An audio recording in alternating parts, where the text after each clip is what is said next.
Hi everybody, Katie here, welcome back. Today is day 11 of my 21-day video series based on the Miracles Now card deck by Gabrielle Bernstein. Thanks for being here, and if you've been following along from the beginning, I appreciate that as well. Hope you're having a great Saturday. We're heading to a party here in a few minutes, so I'm going to go ahead and get on to this. Card today, sleep is a spiritual practice. Sleep is a spiritual practice. This is a great card. For those of you who follow me on Instagram, I posted something probably within the week. It was a quote by the Dalai Lama that said, sleep is the best form of meditation, or something along those lines. Sleep is the best form of meditation. And I love that because when we are asleep, we're obviously unconscious or in a different state of consciousness, and that is a form of meditation. And, there's something to that saying where they say, hey, I'm going to sleep on it, or, I'm just going to sleep on it and things will be clearer in the morning. And oftentimes we do have some clarity the next day. And there really is something to that. If we can go to sleep at night in a peaceful, healthy, quiet way and allow our bodies to really rest, relax, regenerate all the things that happens to us physically while we sleep, then we can also have some peace and some clarity come to our thoughts as well. So, I do consider sleep a form of meditation, and for those of you that are hesitant to even begin meditation, maybe just begin by working on your sleep hygiene, as I call it. And I talk a lot about the importance of sleep and quality of sleep with my nutrition clients. I think sleep is just as important as exercise and diet when it comes to weight loss and healthy weight management.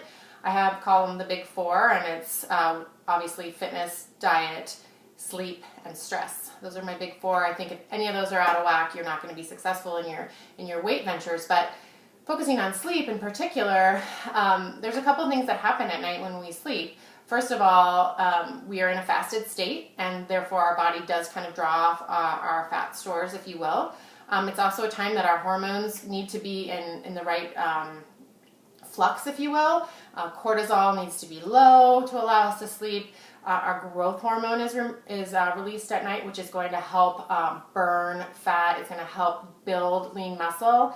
And testosterone is released at night, which does the same. So if those hormones aren't able to properly release in the regular circadian flow that they do, then you're going to have some problems with optimizing your weight or losing weight.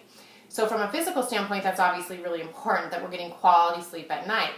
But also, as I'm sure you know or you've noticed in the past, days that you don't get good sleep, the next day you're tired, you're cranky, and you're going to be a lot more likely to have cravings. And those cravings usually come in the form of sugar or caffeine or both.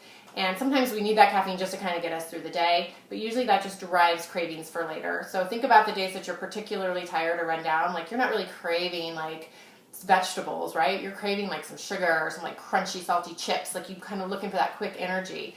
And those things are just kind of very counterintuitive, obviously, to an optimal weight and weight loss. So sleep is so important, both the quality of sleep that you're getting, sleeping enough, that's a little bit different for everybody, but around 7 to 8 hours is adequate, is something to kind of aim for.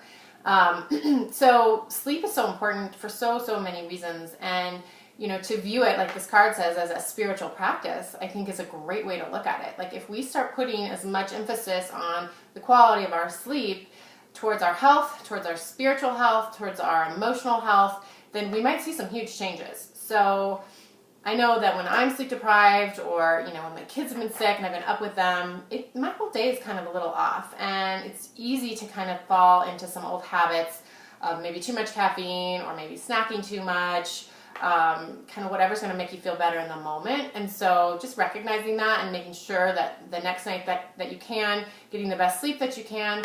Gosh, if you're even able to sneak away for a nap, even better if you're a napper.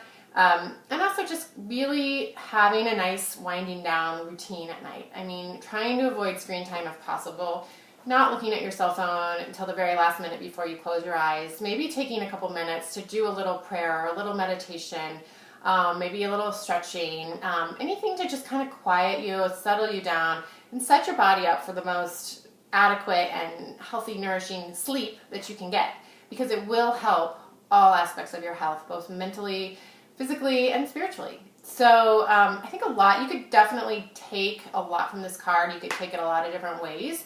But I think, to sum it up, sleep as a spiritual practice really just says, let's start respecting our sleep and let's see what can come of that. So if you're somebody who has crappy sleep all the time, maybe start just adding a couple things here and there to try to make it a little bit better, and see if that makes some big changes in your life, whether it's physically or otherwise. So something good to think about, especially here on a weekend where we have the opportunity to sleep in a little bit maybe. So I'd love to hear from you. If you have any comments on this, please let me know in the comments below. Otherwise, I hope you have a fabulous Saturday, and I will see you tomorrow. Thanks.